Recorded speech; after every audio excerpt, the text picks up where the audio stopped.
the first to know Nsem-Pii TV. Kame ese afidie NDC amanyukuo no ani abre se power no Ay3de amomo no gon ebitimi ayusu de etia NPP amanyukuo ne pa a enye asem kotoa na ohwe de wa NDC amanyukuo no ACD connected dot na won aye ema eho ya ada ho pefe won ehyaase edifri chief justice so because one ehu say case bia ebekwa akopie mu ewo court bia so bia ntene ho ase a ebekwa akopie mu ewo Supreme Court so munya domination over the Supreme Court there na won awie nansanya na John Dramani Mahama ayini Chief Justice na oyi Chief Justice na emi even a week kra Roxanne Nelson Dafiamakwa etimi edi GBA Ghana Bar Association akwa akopie mu ewo Supreme Court Richard Jakpa enso etimi edi yewura Godfred Jeboa Dame akwa akopie mu ewo CID akati se won enyen hwehwemu edien na NDC amanyukuo no epese won eye wodi enya abotre ne tie lawyer Ralph Adolfo now the enya abotre ne tie ne pa ne tie the reason why NDC amanyukuo no etimi change CJ wodi enko ne enko tie. Sure, we can. Sorry? Please go ahead. Yeah, that is in relation to the complaint by Richard Jakpa. Mr. Jakpa, that the CID should investigate the former AD for fabricating evidence. Now, there's something that we need to understand. Evidence, and there's something called perjury, meaning you lie. That is not a matter for the CID. That's a matter for the AG to charge you for perjury. I don't understand the locus in the CID. What is he going to? What is the CID going to investigate? That your word against the Attorney General's word, is that what he's saying? And that he recorded the Attorney General? Is that what it is?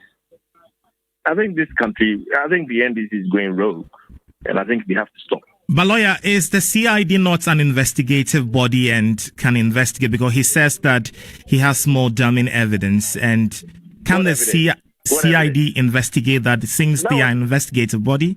And then that was a matter that was pending in court. So it's no longer in the hands of the CID. It's a matter for the court whether he committed perjury. It's got nothing to do with the CID. And I just can't understand why.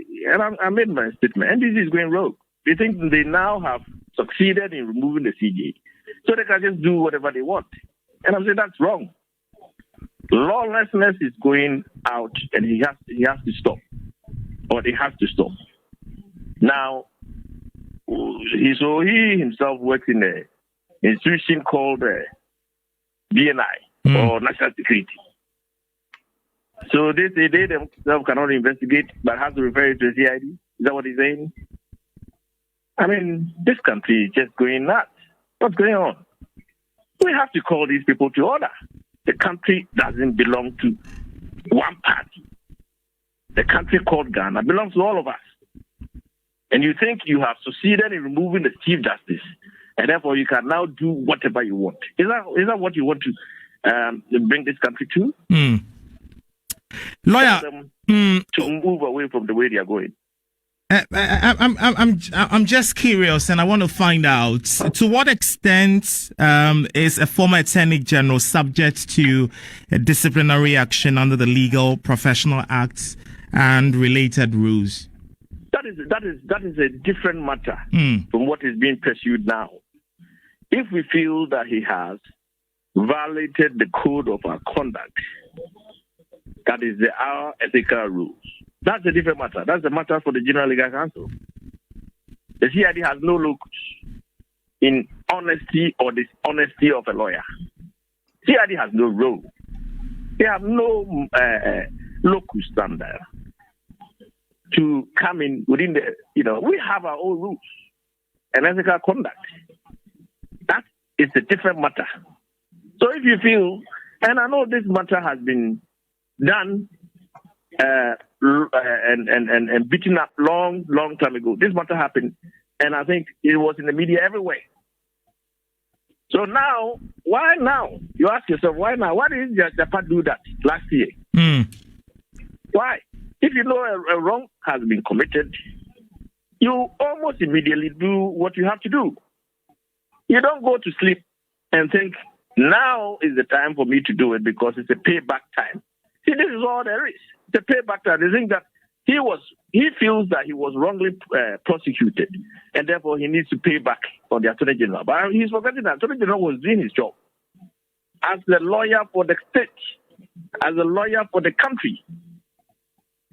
So you cannot go after him personally, thinking that you are paying him back. If that is how he's going to go, then everybody knows a lot that we can also do. But is that what you want? To live in a country that is called democracy? No. The answer is no. Absolutely no.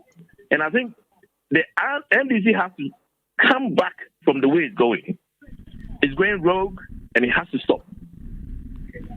Lawyer, on you saying that the timing for the petitioning to the CID headquarters, I know you lawyers say that crime has no expiring date. So if he feels that last year, for instance, he couldn't get the redress he wanted, it doesn't stop him from now petitioning the CID because, again, he said he's got damning evidence against the former Attorney General, Godfred. What damning evidence? What damning evidence has he got?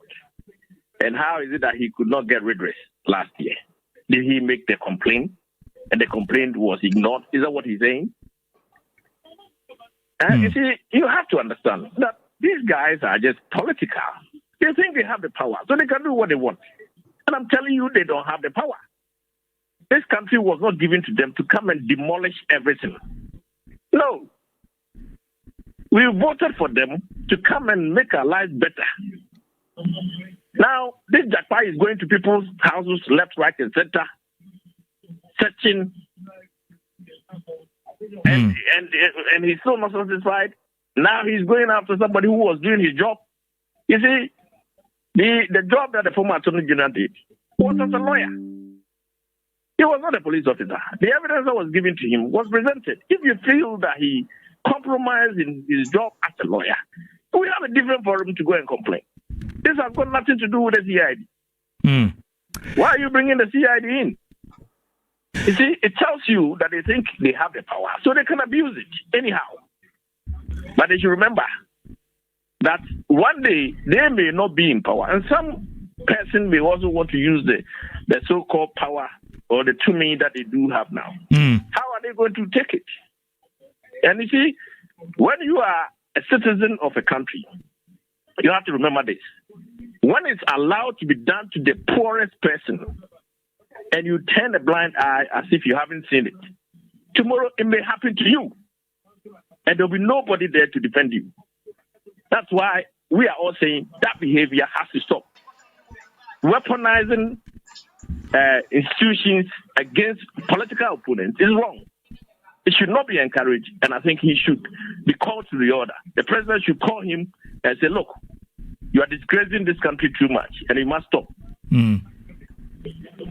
Lawyer, again, you've mentioned that the CID headquarters at the moment doesn't have the locus to even investigate this petition that has been presented by Richard Jakpa. But I want us to move from jurisdiction and talk about the other claims that Richard Jakpa made concerning his allegation that he has to procure a false medical excuse to constitute a criminal or ethical offense. And I'm trying to do the same thing. When there is ethical breaches right by a lawyer, it is not a matter for the CID. Okay. There's a proper forum for that. And therefore, the CID has no locus. When you make allegation that a lawyer has been dishonest or unethical in his conduct, and you go to the CID, what do you want the CID to do? It is going to be your word against him. And you are saying that you recorded him. Was it in his private capacity or when he was working as a lawyer? So where should he be heading? I'm sorry? Where should he be heading with this petition? Well, he should go to where we have a forum for lawyers. The General Legal Counsel? Well, I will not advise him. He's not my client. Right. And I don't give advice on air in the media. No. But I mean, the point is, what is he trying to achieve? That he could not. Is he saying he doesn't know we have a place to go against lawyers? Is that what he's saying? For you to say you go to CID, you are going to weaponize. You want to use the criminal law for somebody's conduct that you say is dishonest. When we in our statutes have a place that you see, if you think somebody's conduct is dishonest, you go. Why is he not going there? Because he thinks he's in power. He has the 2 million. He wants to use it. And I'm telling you, he has to be careful. Because power, they say, is transit.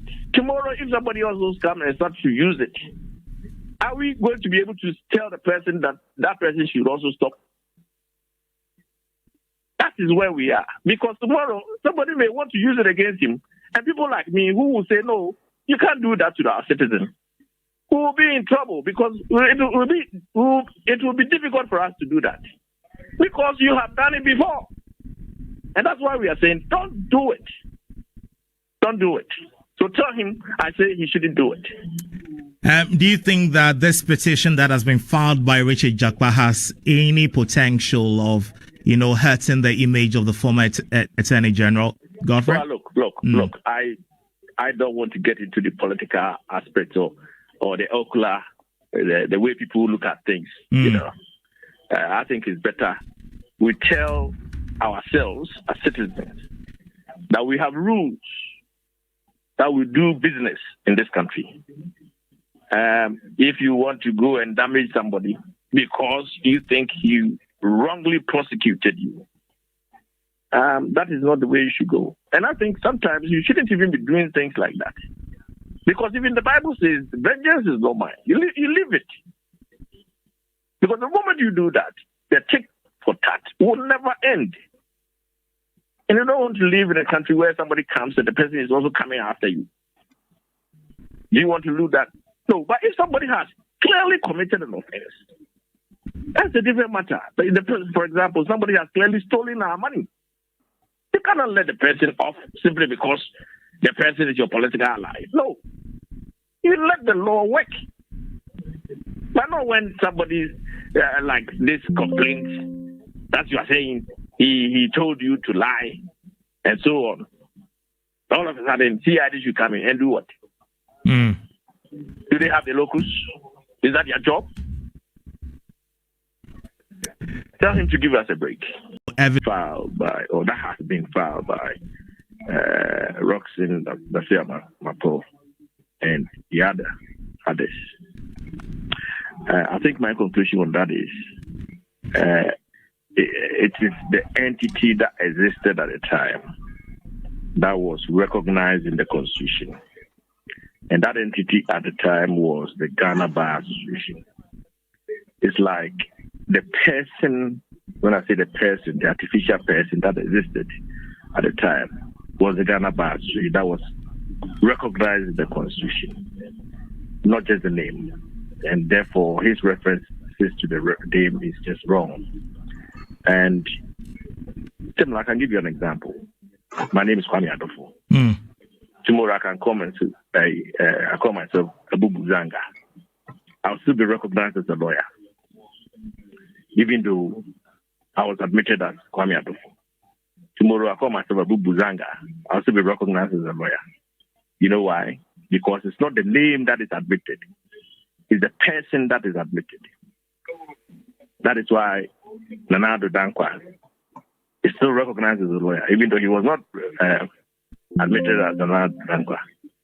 I don't know if you understand the analogy I'm trying to say. Right. So the person, which is the artificial person that existed at the time, was the Ghana Bar Association. That was recognized by the Constitution in 1992.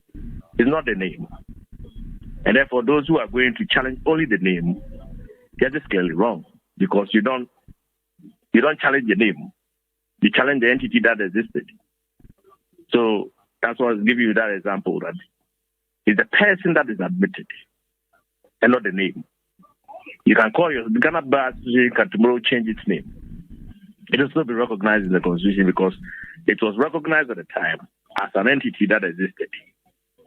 So that is my summary on that one. Now, if we can move on to the next one. One of the key concerns that have been raised by the legal counsel for the former CJ, Ay3de, and let me just run by you some of the key concerns he has made. We'll be speaking to him in a tad to really unpack some of these concerns.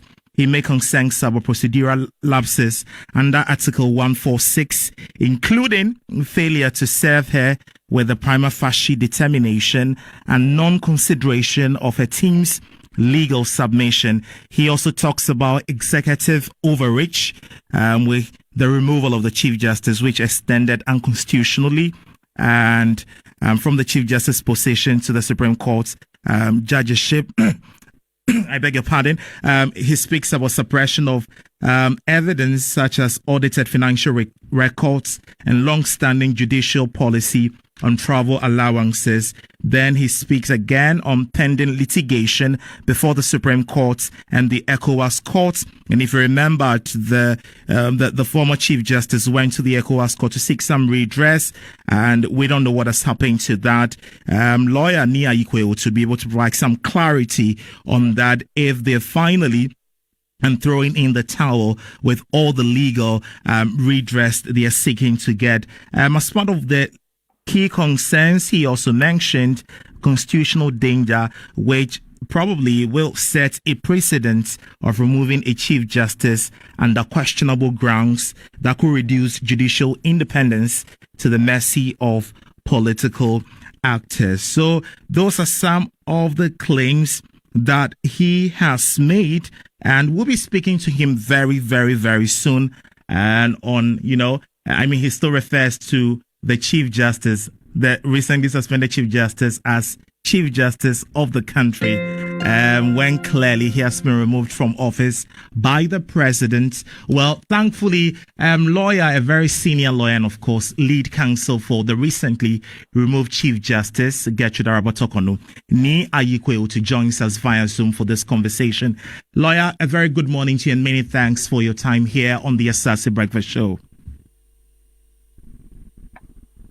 Lawyer, can you hear me? A very good morning to you, lawyer, if you can hear me. Good morning. I hope your morning has been great so far. Yes, I am. Fantastic. Lawyer, the op-ed you wrote yesterday is instigating a lot of conversation about the removal of the Chief Justice, and you have been unequivocal that the removal of the Chief Justice is unconstitutional. And for many people who are seeing this for the very first time, their arguments have been that the president didn't commit any constitutional infraction.